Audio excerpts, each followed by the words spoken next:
On today's Locked On Jayhawks, deep diving into Julian Phillips, transfer target from Tennessee, who might just stay in the NBA draft, but in case he does decide to transfer, let's talk about how he'd fit at KU. Deep dive into his game next. You are Locked On Jayhawks, your daily podcast on the Kansas Jayhawks, part of the Locked On Podcast Network, your team every day.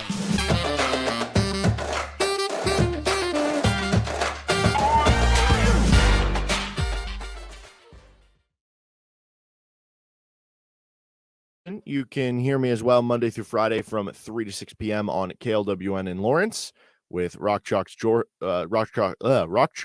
Talk. Man, if only I could speak. Good thing that's what I do for a living. You can also listen to us here with Locked On Jayhawks.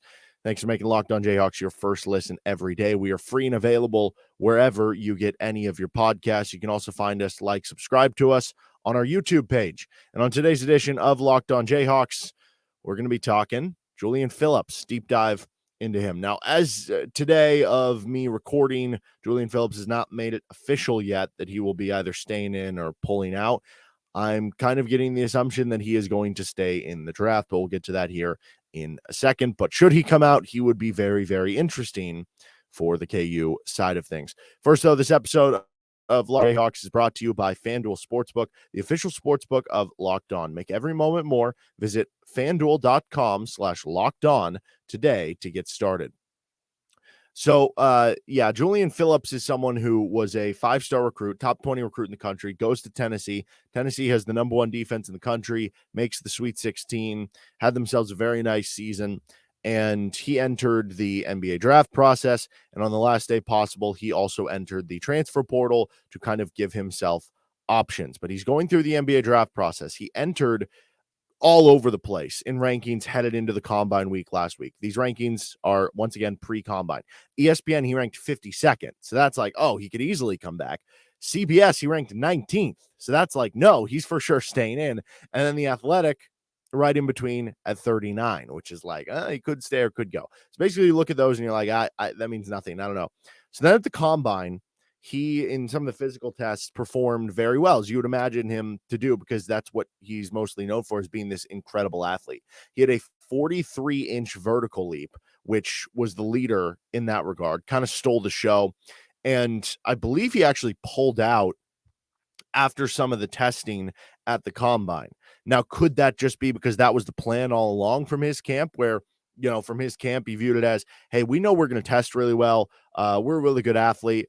Let's leave on a good note. You want to walk away from the conversation before it gets too boring, before it gets to a point where, the other party is like, I don't know. You want to leave on a high note, so they're wanting more, right? And so if you leave on that high note of, oh, look at this kid, like here we only focus on the positives because that's all you got to see. We left after the positives, right? That could be a plan. That could be something that you're trying to do that makes sense. That's smart from like a agency camp type of perspective. At the same point in time, it's also entirely possible that Julian Phillips pulled out of the draft process from there, or not the draft process, but the draft combine. I should be clear there.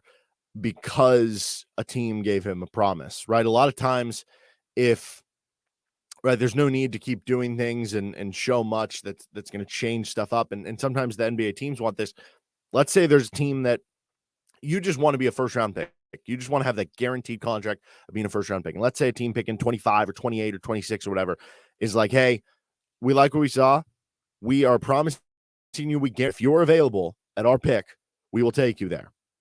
And, from the NBA team perspective, they're like, it'd be great if you pulled out of the draft, because then if it's a spot that the client, that the player, that the agent would like their kid to go to, they think it would be good for them or it's a good destination, they might be like, all right, let's stop showing off eyes to other teams because we'd be comfortable going to that place and that would be a great fit for us. So we don't want to show out for other teams. At the same point in time, you would also view it as, hey, I just want to get that first round guarantee. Okay, boom, I got a guarantee. I have nothing else to prove, right?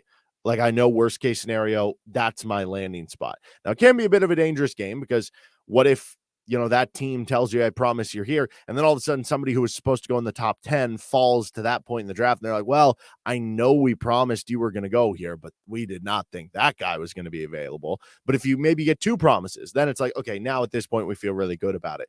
So that's entirely possible. And if that is the case, basically the reason me bringing this up is that means that he would be staying in the NBA draft, that he would have a guarantee of a first-round pick, and that would be good enough for him, and he would be staying in the draft at that point, which means he would not be a transfer option for KU to possibly land. At the same point in time, it could have just been the first thing, right?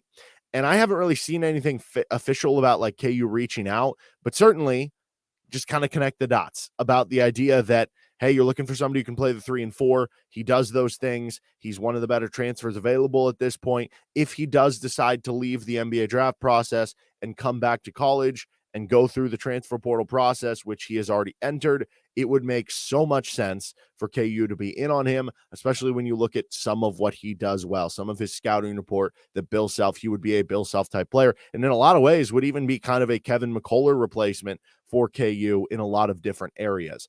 So obviously KU would have a ton of interest should he decide to enter the portal. But if you're asking me right now, my expectations that he's going to stay in the draft process.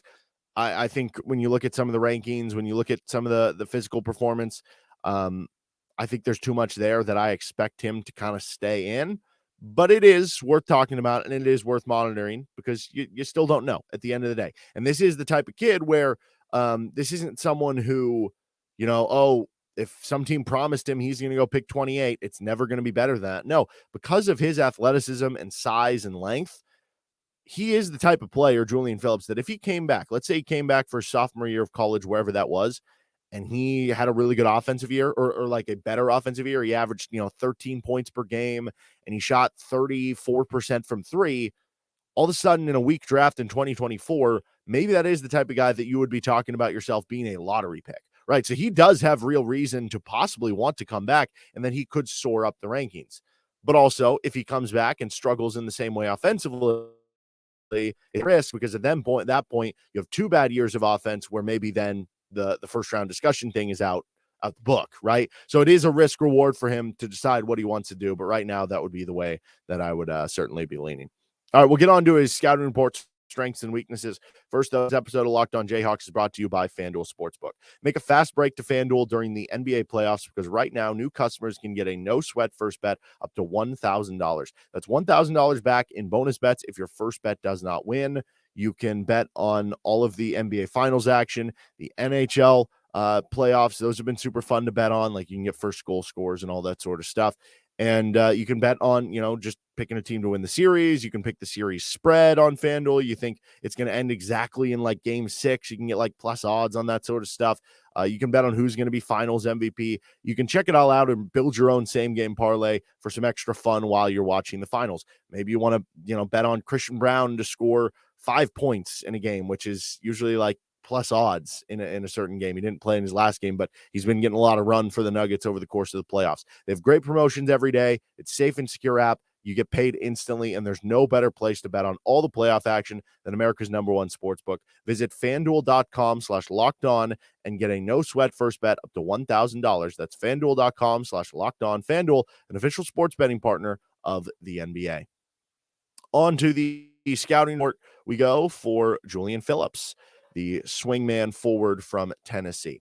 So immediately, I think you look at it, great size and athleticism. Comes in at about 6'8", 6'9", good wingspan, really good athlete, as we talked about, 43-inch vertical. He can play the 3 or the 4, like athletically. He can very easily play the 3. Lengthwise, he can very easily play the 4. I think lengthwise, you could even with his, 6'8", 6'9", with his jumping ability, you could even have him, back to the conversation we were having about Arthur Kaluma. You don't ever really want to play him at the 5. That's never the destination, but he's your emergency 5. He's your 4th string center in case of like a bunch of weird stuff happening, which it's never bad to have extra coverage at every position. So that's great to have that. He also comes in playing at a really high level for a really good team that demanded defense. You're talking about playing in the SEC, playing on a team that was a Sweet 16 team, right? And, it wasn't the greatest first season for him, but he did enough really good things. I think most impressively of all, Tennessee was the number one defense on KenPom. They were the number one defense in the country. Rick Barnes demands you being a good defender, and he was a great defender. I would argue he was the best defender on the best defensive team in the country. Individually, he ranked in the 95th percentile on synergy in overall defense, and in the 94th percentile in man-to-man defense on synergy. This is an elite defender. He's a switchable defender. He is just a really good defensive presence on that end of the floor. So let's say Kevin McCullough stays in the draft and you're able to get Julian Phillips to come out and come to KU. There's your Kevin McCullough replacement. And at that point, if you're surrounding, DeJuan Harris, Arterio Morris, good defender, and Marco Jackson has the athleticism to be a good defender, and you got, him coming in with KJ Adams and Hunter Dickinson, who's at least a good rim protector and post-up defender, you have the makings of a really good defense. And then you just say, well, offensively, Hunter Dickinson and DeJuan, you carry the load and take us from there. Nick Timberlake hit some threes, boom, and you're covered. So elite defender would seriously be in consideration for the Defensive Player of the Year award as soon as he stepped on campus at KU. He also had some production on a team that made the Sweet 16. It wasn't, jump off the page numbers, but 8.5 points per game, 4.7 rebounds per game, 1.4 assists per game in 24 minutes per game as a true freshman with that great defense. So solid production enough at an SEC level. He ranked 10th in the SEC only games in offensive rating, in O rating, which is actually pretty amazing considering that he's not known for his offense, despite the points per game and the shooting numbers not jumping out. So what that tells you is that, yes, there are things he needs to work on with his offense, which we'll get to that here later. But at the end of the day, he still found ways to be a productive offensive player for that team while being a great defender and putting up some other numbers there. Scoring inside was a big reason why that worked out for him, because he's really good at scoring inside. He uses his athleticism to get inside, drive it, be a monster in transition, and finish over the top of defenders. Obviously, Kansas likes to get out and run when they can. Julian Phillips would be a great lob threat. He would be the guy that, like, KU used Ochai Agbaji in this way, and we see it all the time, those out-of-bounds plays where they throw it up for really athletic wing, and he throws down and dunk, right? He would be in that same mold. That's how you would use him a lot. He would be a great transition player for you. He shot 46.6% on the year on two-pointers over the course of the season, which isn't like a number that jumps off the page. But that really raised over the course of SEC games when he started to mature more during his collegiate career. In SEC-only games, he shot 54.5% on two-point shots, which is really good. That ranked in the top 20 of the league in conference-only games, and most of the guys that you're going to see in that top 20 are centers. So this kid was really good at being able to get to the rim and finish inside. He ranked 68th percentile in transition. He ranked 98th percentile in offensive putbacks. Because he is a springy athlete, it's funny. Defensive rebounding to me is mostly about boxing out, good angles, good hands, anticipation, knowing where the ball is going to be. Offensive rebounding, yes, all those things matter and are helpful, but a lot of times it's the springy athletes who are the better offensive rebounders versus the defensive rebounding. He is that. But the 98th percentile in offensive putbacks isn't just about getting the offensive rebound. It's about finishing after the offensive rebound. And because he's such a springy athlete, that second jump we hear about sometimes, with like you'd hear about it with Andrew Wiggins at KU, when he gets the offensive rebound, he goes up so quick with it, it's hard to block him and kind of deflect, his shot after he gets the offensive rebound. Rebounding, by the way, is a strength for him. He was good on the offensive glass, especially. He averaged 1.8 rebounds, offensive rebounds per game in just 24 minutes per game. So really good offensive rebounder. And he averaged, if you're, one of the good numbers to look at to try to take away pace is per 100 possessions, because then you have teams that are slower, teams that are faster. You equal it out to per 100 possessions. Now things are equal and pace is basically taken out. Well, he averaged 11.8 rebounds per 100 possessions. Tennessee was a slow playing team. So you see his total stats on the year and you're like 4.7 rebounds per game. That's a modest number, but they were slow. So 11.8 rebounds per 100 possessions. Out of comparison, Ernest Uday for Kansas last year was at 12.1. So you're not that far off there. KJ Adams was at 9. So you're getting a good rebounder if you're getting Julian Phillips. He also has the potential to take a huge jump in year 2. He was a 5-star, 19th overall in 24/7 Sports in the class of 2022. This was from Jerry Meyer, who did his scout and compared him to Corey Brewer, 2-time national champion, future first-round pick.